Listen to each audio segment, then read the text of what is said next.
Newman est-il, oui ou non, un maître de vie spirituelle? Après tant de travaux de valeur, on peut essayer de conclure. Il ne s'agit plus ici d'étudier en lui le lettré, le psychologue, le philosophe, ni même le théologien, mais de deviner, si possible, le chercheur de Dieu qui trahit son expérience et veut entraîner les autres à sa suite. Chercheur de Dieu, il le fut toujours. Ces lignes, écrites en 1959 par le père Albert de l'Annonciation, Carme Deschaux, posaient la question qui va occuper notre colloque. Newman, maître spirituel, sans que l'auteur, à l'époque, ne doute de la réponse et d'une réponse positive. Dans une audace que seul un fils du Carmel pouvait avoir, l'auteur écrivait « Pour mesurer la portée de sa doctrine spirituelle, on le comparera d'instinct à Saint Jean de la Croix, car aucun maître moderne peut-être, en dehors du Carmel, n'a crié avec tant d'insistance son message de dépouillement par désir de Dieu. » Et le père Albert de l'Annonciation terminait son article par l'exhortation « Lire Newman ne suffit pas, il faut le suivre ». Avec presque 60 ans de distance, nous en voyons toute la pertinence de cette exhortation d'autrefois.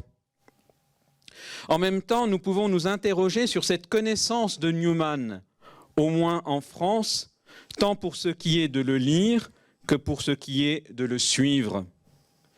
Si sa béatification a placé Newman sous le feu de l'actualité, avec l'aspect éphémère qu'induit le jeu médiatique, ce n'est sans doute pas le maître spirituel qui a été mis en avant, mais son itinéraire de conversion, sa puissance intellectuelle qui s'est déployée dans les domaines de la philosophie, de la réflexion universitaire et de la théologie, son sens pastoral qui s'illustra dans ses fonctions universitaires, sa prédication, tant anglicane que catholique, ou encore comme fondateur et supérieur de la congrégation de l'Oratoire à Birmingham. Nous pouvons nous demander si par le choix de sa devise cardinalis, cor ad cor loquitur, Newman n'a pas voulu mettre en avant cette intériorité à laquelle, après avoir lui-même été conduit, il introduisait ceux qui le fréquentaient, partageant avec les autres hommes ce qu'il avait contemplé de l'invisible. Car l'expérience spirituelle, personnelle d'un homme, ne fait pas de lui un maître spirituel. Qui dit maître, dit forcément disciple. Il est intéressant de noter que lorsque l'on parle de maître spirituel, et un média comme Internet s'en fait largement l'écho, on va d'abord situer le propos dans les religions et spiritualités d'Extrême-Orient, où l'idée de maître spirituel est inséparable des notions de transmission et d'initiation. Aussi, à vouloir comprendre Newman comme maître spirituel, nous aurons à découvrir ceux, proches ou lointains, qui l'ont devancé et par lesquels il s'est formé une identité spirituelle, ceux avec qui il a creusé en lui son désir de Dieu. Dès lors, et comme dans un second temps, nous pourrons découvrir comment Newman a conduit ceux qui se sont mis à son écoute et sous sa conduite dans l'expérience de sa charge pastorale, devenant ainsi une véritable paternité spirituelle. Le troisième temps de ce colloque sera à écrire ensuite, en faisant découvrir à nos contemporains Newman comme un maître spirituel pour aujourd'hui. En introduction de ce colloque, après cette première introduction, une seconde introduction par le père Beaumont que je ne présente plus, qui a été pendant de longues années notre président. Et que dire de toi, Kiss? Donc, australien, professeur de lettres française au Royaume-Uni, prêtre de l'Oratoire de France, spécialiste français et au-delà des frontières françaises de Newman. Nous lui devons une grande partie de la littérature francophone sur Newman. En dernier lieu, ces 2 ouvrages, Dieu intérieur, la théologie spirituelle de John Henry Newman aux éditions Ad Solem en 2014, et une introduction générale, comprendre John Henry Newman, vie et pensée d'un maître et témoin spirituel aux éditions Saint-Léger en novembre 2015. Et j'aurais dû pouvoir vous présenter une anthologie de sermons éditée par le CERF qui aurait dû être sur cette table, mais quelques retards d'édition font qu'il nous faudra attendre le mois de janvier pour pouvoir découvrir ce travail de présentation. Et voilà. Donc je lui laisse la parole pour une introduction générale au colloque. Cher Président, merci. Mes seigneurs, mes pères, mes sœurs, mesdames, messieurs, j'espère que je n'oubliais personne. Mon but dans cette communication est de servir d'introduction à ce colloque en proposant une sorte de survol qui permet de créer un cadre pour ce qui va suivre. Je vais donc essayer de parler de Newman, de voir Newman en lui-même, mais aussi de le situer dans une certaine tradition. C'est un exposé qui a 9 parties. Je suis désolé, tout le monde ne peut pas être français et faire un exposé en 3 parties, mais 9, c'est quand même 3 fois 3. 9 parties avec un épilogue, un peu provocateur. Tout d'abord, définissons nos termes, le sens du mot spiritualité. Ce mot est très à la mode aujourd'hui. Tout le monde pratiquement revendique pour lui-même une spiritualité, mais le mot a presque autant de sens qu'il en a d'utilisateurs. Cette situation me rappelle un passage d'un livre de Lewis Carroll. Vous connaissez sans doute Alice au pays des merveilles, mais il y a un deuxième livre du même auteur qui s'appelle en anglais Alice Through the Looking Glass, Alice au-delà du miroir. Et dans ce livre, nous trouvons le personnage tiré du folklore anglais de Humpty Dumpty, qui fait cette déclaration péremptoire: quand j'emploie un mot, il possède exactement le sens que je choisis de lui donner, ni plus ni moins. C'est un tout petit peu ce qui arrive avec le mot spiritualité aujourd'hui. Alors bien entendu, chacun est libre de donner au mot le sens qu'il veut. Mais que deviennent alors la communication et la compréhension réciproque? Le mot spiritualité est une abstraction, c'est aussi une création moderne. Il vaut mieux s'interroger sur l'adjectif spirituel. Que veut donc dire étymologiquement et historiquement ce mot spirituel? La question est d'autant plus pertinente qu'il y a des personnes qui se disent philosophes, mais pardonnez-moi cette petite pique, en France, tout le monde peut s'appeler philosophe, ce qui n'est pas le cas dans d'autres pays. Il y a des personnes qui se disent philosophes qui revendiquent pour eux-mêmes une vie spirituelle en fondant leurs revendications sur une fausse étymologie du mot spirituel.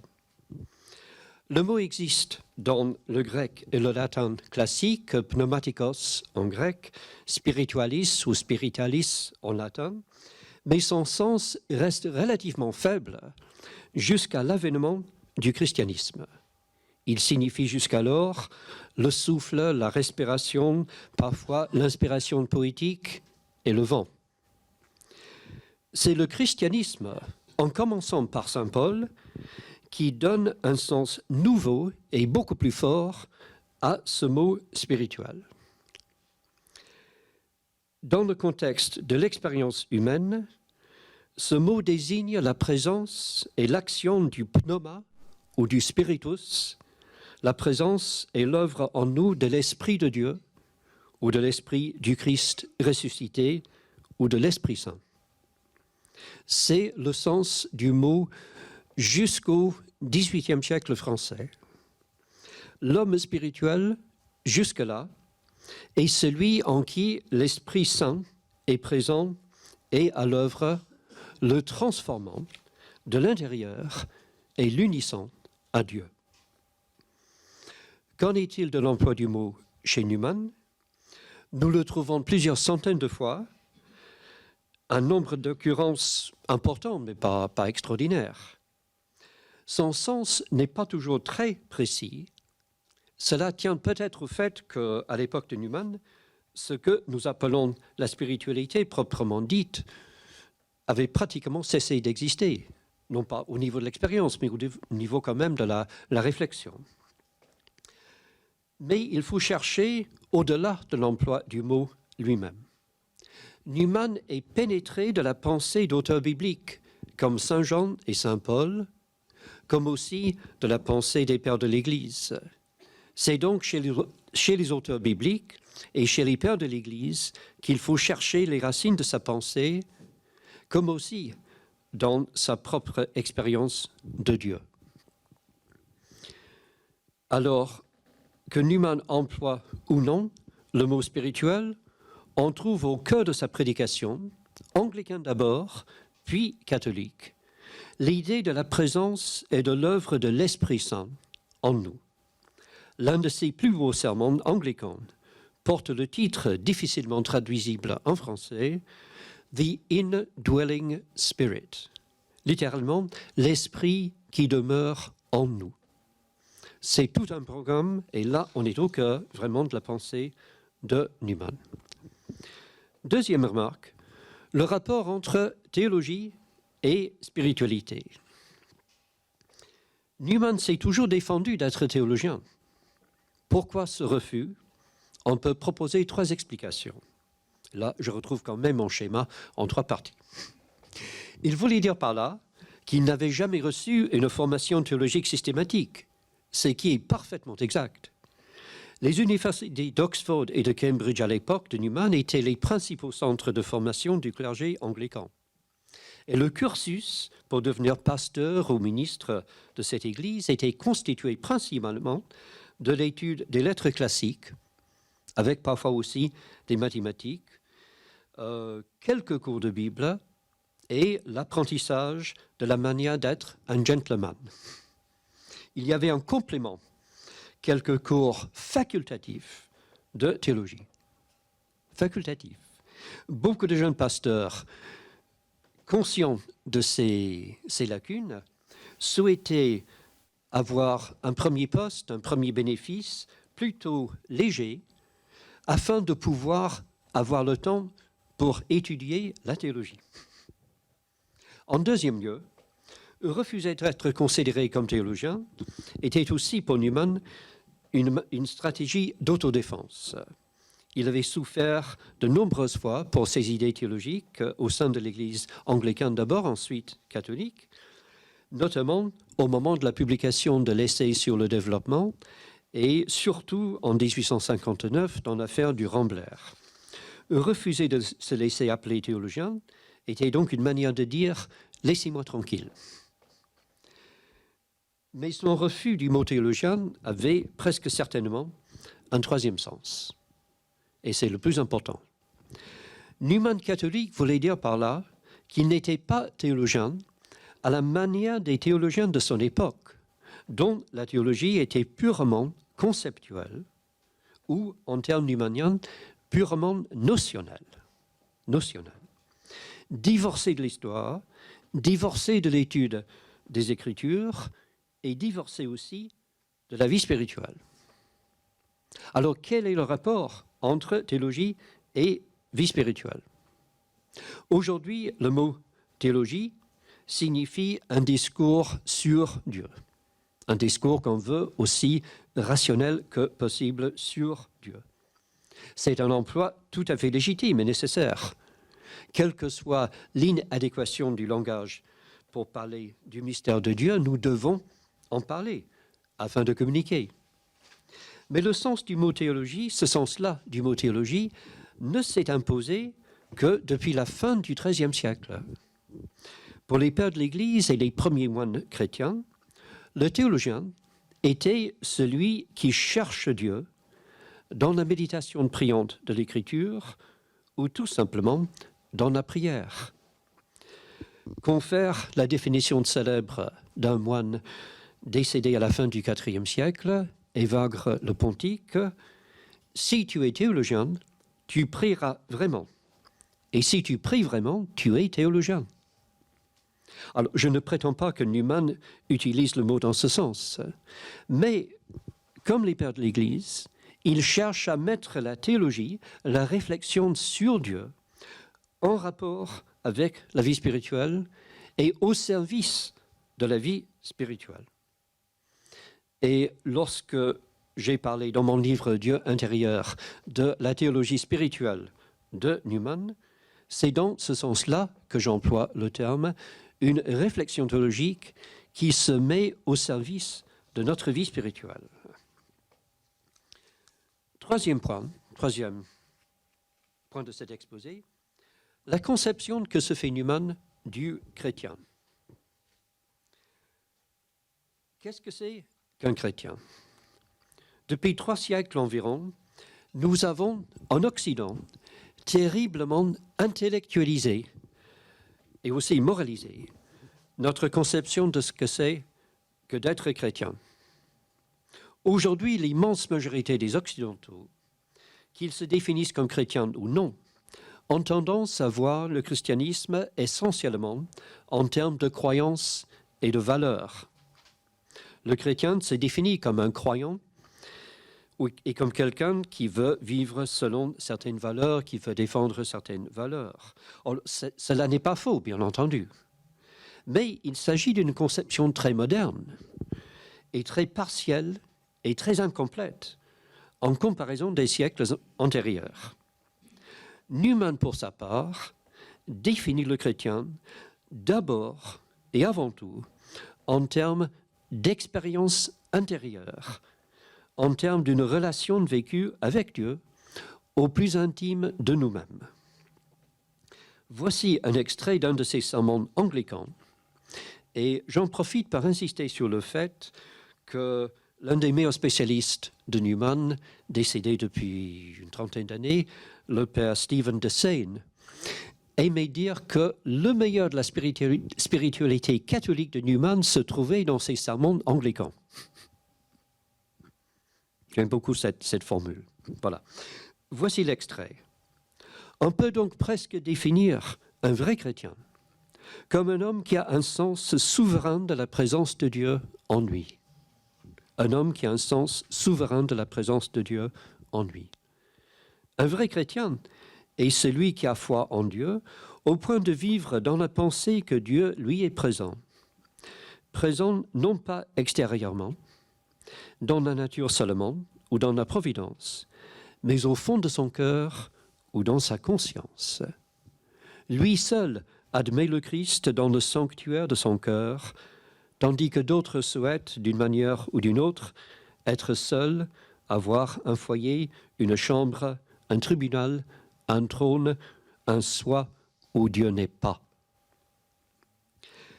Cette conception de Dieu présent d'une manière ou d'une autre en nous se trouve chez presque tous les grands maîtres spirituels chrétiens pendant 16 ou 17 siècles.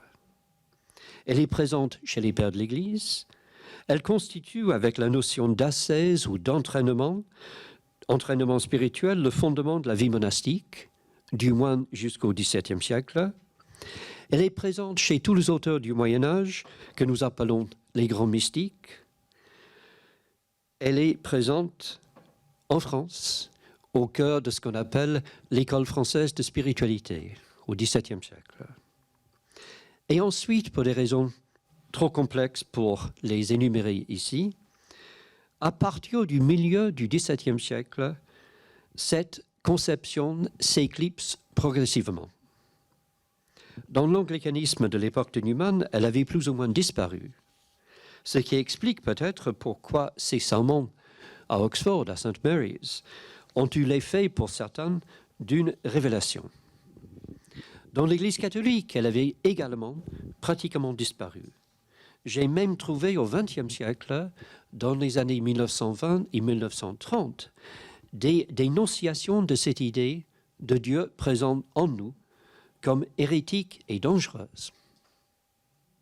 Aujourd'hui, cette conception commence à être mieux connue et mieux acceptée, mais elle reste étrangère à la conscience de la plupart des chrétiens d'Occident, catholiques, anglicans et protestants réunis. Donc, Newman peut nous être ici d'une aide puissante et précieuse pour retrouver cet élément fondamental de la tradition chrétienne. J'ajouterai un quatrième point concernant le contexte historique de Newman. Le XVIIIe siècle, ce que nous appelons en français le siècle des Lumières, constitue partout en Europe occidentale et dans son ère culturelle américaine, une époque charnière. Cette époque voit pour la première fois une mise en cause massive et concertée de la foi chrétienne au nom de la raison. Or, Newman se situe du même côté de nous, de cette époque charnière. Il se trouve confronté à des questions que les théologiens et les maîtres spirituels des siècles antérieurs n'ont pas connues. Il est dans ce sens un homme résolument moderne. Mais il est aussi profondément marqué, comme je l'ai dit, par la pensée des pères de l'Église et par la pensée d'auteurs bibliques comme Saint Jean et Saint Paul. Il est profondément marqué par cette vision du rapport entre l'homme et Dieu, du rapport entre la nature et la grâce, du rapport entre le christianisme et les autres religions, et du rapport entre morale et vie spirituelle. Newman est ainsi, si je puis dire, en faisant allusion à une célèbre querelle littéraire du XVIIe siècle, il est à la fois un ancien et un moderne. Il se situe dans une tradition, mais il cherche à actualiser cette tradition pour les hommes de son temps et de notre temps. Cinquième point, l'importance des connexions. Connexion, je mets le mot connexion entre guillemets car Newman ne l'utilise pas en tant que tel, mais l'emploi me paraît tout à fait justifié. Il cherche sans cesse à établir des connexions entre théologie, morale et vie spirituelle.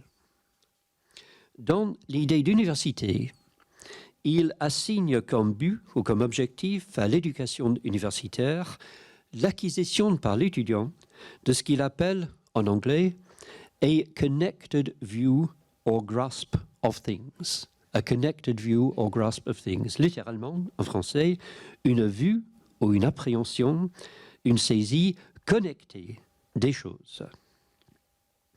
Il précise sa pensée dans ce passage de la 6e conférence universitaire. Un esprit vraiment grand s'élève à une vue connectée de l'ancien et du nouveau, du passé et du présent, de ce qui est éloigné et de ce qui est proche, et qui possède une perception de l'influence de toutes ces choses les unes sur les autres. Un grand intellect possède non seulement la connaissance des choses, mais aussi celle de leurs relations mutuelles et vraies. La connaissance envisagée non seulement comme un acquis, mais comme une philosophie. Et du début à la fin, Newman cherche à découvrir et à établir les connexions entre les choses. Non seulement entre les différentes disciplines universitaires ou branches du savoir, mais aussi entre la foi et la raison, entre nos différentes facultés ou processus mentaux, entre Dieu et l'homme, entre la nature et la grâce, et entre théologie, au sens moderne, vie spirituelle, au sens chrétien traditionnel, et morale ou éthique. Et il nous invite, nous, implicitement, à chercher nous aussi à établir ces mêmes connexions, à nous interroger sur le rapport entre notre façon de voir Dieu et notre vie spirituelle. Car, pour employer une formule qui m'est chère, et que vous avez sans doute déjà entendu, notre manière de penser Dieu détermine notre manière de le prier et de le chercher, comme aussi notre incapacité ou notre refus de le faire. Certaines théologies, certaines conceptions de Dieu favorisent l'épanouissement de la vie spirituelle. D'autres bloquent cet épanouissement. D'autres encore font disparaître toute notion qu'il puisse exister une vie spirituelle. Notre théologie, donc, doit être en lien étroit avec notre vie spirituelle, comme aussi notre conception de la morale. Il me reste à aborder 3 autres domaines. Le premier, le 6e point de mon exposé, c'est ce que j'aime appeler le réalisme spirituel de Newman. Le réalisme spirituel. Newman possède un sens très aigu du concret et du particulier. Il éprouve une méfiance profonde à l'égard de tout ce qui est purement théorique, de tout ce qui est une pure vue de l'esprit. Vous connaissez cette distinction qu'il fait dans la grammaire de l'assentiment entre un assentiment notionnel et un assentiment réel. Un assentiment donné à des notions, des concepts, des idées, et un assentiment donné à des objets, à des choses, à ce qui est réel. J'ajoute que pour Newman, le mot réel conserve le sens qu'il a en latin. Il vient du mot latin res, objet, chose, et même personne. Tout ce qui est le contraire d'une pure abstraction, d'un simple concept. Et sa prédication a frappé ses auditeurs par son sens du réel. Un auditeur de ces sermons anglicans a même déclaré que le prédicateur, je cite, disséquait l'âme de ses auditeurs comme avec un scalpel. Un autre témoin parle de la manière nouvelle et inattendue dont il revivifiait des vérités anciennes, morales ou spirituelles, auxquelles tous les chrétiens adhèrent en principe, mais dont la plupart ont cessé de ressentir la force. Un autre encore, le futur critique littéraire James Moseley, décrit son empathie extraordinaire avec ses auditeurs, y compris même avec ceux dont il ne partageait pas les idées. Je le cite.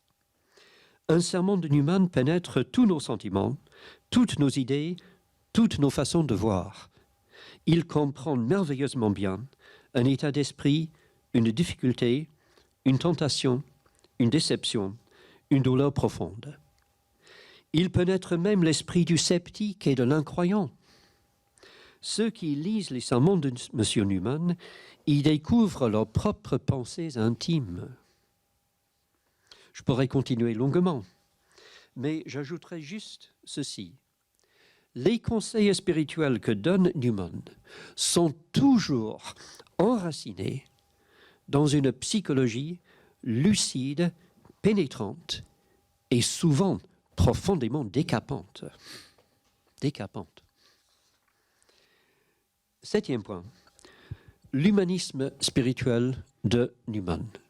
C'est un terme que je n'ai pas inventé, qui vient, je pense, d'un ancien primat de l'Église catholique en Angleterre, mais que j'ai adopté car ça me paraît parfaitement adapté à la vision des choses, vision de l'homme de Newman. Nous parlons souvent d'un humanisme chrétien. Le terme est très juste, il exprime un noble idéal, mais il est ambigu. Il peut désigner une simple conception morale de la vie chrétienne. Mais pour Newman, nous ne sommes pas simplement appelés à faire comme le Christ, nous sommes appelés à nous laisser pénétrer et habiter par le Christ. Rappelez-vous le titre du sermon que j'ai cité tout à l'heure, « The Indwelling Spirit », l'esprit qui demeure en nous. Le chrétien est appelé à se laisser habiter par Dieu, Père, Fils et Esprit Saint, invité à devenir un temple de l'Esprit et à se laisser transformer peu à peu par cette présence. Et le terme humanisme spirituel exprime l'idée que nous devons travailler à développer et à laisser s'épanouir tous nos dons humains naturels, tout en nous ouvrant à cette puissance transformante de l'esprit en nous. C'est un idéal extrêmement élevé. Newman semble par moments mettre la barre très haut, mais il en parle en même temps avec un réalisme extrême. Il va même jusqu'à montrer dans un de ses sermons catholiques comment Dieu peut transformer le plus grand pécheur en saint. Il y a peut-être l'espoir pour nous. 8e point, une spiritualité de l'abandon à Dieu. Tout l'enseignement spirituel de Newman culmine dans ce qu'on appelle en français l'abandon spirituel et que Newman appelle en anglais surrender. Surrender. C'est le contraire de tout volontarisme. C'est le contraire de l'idée que nous pouvons nous transformer nous-mêmes, que nous pouvons nous rendre saints uniquement par nos propres efforts. Seul l'Esprit Saint, présent et œuvrant en nous, peut nous rendre saints. Mais nous devons le laisser travailler en nous. Nous devons vouloir nous laisser transformer et sanctifier. Et souvent, hélas, nous échouons parce que nous ne le voulons pas ou parce que nous ne le voulons pas suffisamment. Il y a chez Newman, dans ses sermons, des analyses remarquables de nos résistances à cet égard. Autrement dit, l'abandon spirituel n'est pas pour ceux dont la volonté est faible. Newman rejoint ici tous les grands maîtres spirituels qui prônent cette même spiritualité de l'abandon à Dieu, qui sont tous des hommes et des femmes d'une force de volonté remarquable. Saint Paul, déclarant dans la 2e épître aux Corinthiens, « Le Seigneur m'a dit, ma grâce te suffit, car la puissance se déploie dans la faiblesse. » Saint Augustin, je n'ai pas de citation, mais c'est évident pour lui. Saint François de Sales, dont le traité de l'amour de Dieu était l'un des livres de chevet de Newman et dont le portrait était suspendu au-dessus de son hôtel privé. Enfin, Sainte Thérèse de l'Enfant Jésus, spiritualité de l'abandon à Dieu, mais quelle force de volonté dans ce caractère. 9e point. Première conclusion. Comme le Père Arnaud, je me permets d'avoir 2 conclusions. Je voudrais poser la question, en quoi consiste la grandeur de Newman? En quoi consiste sa grandeur? Sa grandeur, pas simplement comme penseur, ni même comme maître spirituel, mais pour employer un terme bien newmanien, chez the whole man qu'il était, l'homme dans son intégralité. Je pense qu'il n'y a aucune réponse unique à cette question. Mais voici 4 réponses partielles. Newman est l'un des grands penseurs chrétiens des temps modernes. Mais il n'est pas le seul, et le XXe siècle a vu de plus grands théologiens que lui. C'est un moraliste sévère et exigeant, mais il ne compte pas parmi les grands théologiens moralistes de l'histoire du christianisme. C'est un psychologue d'une très grande pénétration d'esprit, qui témoigne d'ailleurs, comme je l'ai dit, d'une empathie parfois surprenante avec nos faiblesses et nos échecs. Mais il n'est pas le seul écrivain chrétien des temps modernes à être un psychologue perspicace. C'est aussi un homme d'une profonde expérience et d'une grande sagesse spirituelle. Qui plus est, il ne parle pas seulement à partir de choses apprises dans les livres, mais à partir de choses vécues, selon une belle formule du pape Paul VI. Il est à la fois maître et témoin. Témoin. Il est même maître parce que témoin. Témoin de Dieu. témoin d'une expérience.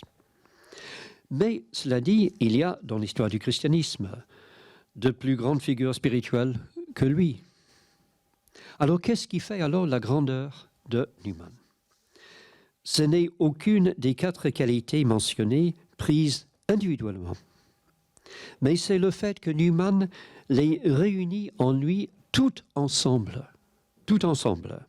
Il est à la fois théologien, moraliste, psychologue pénétrant et maître et guide spirituel.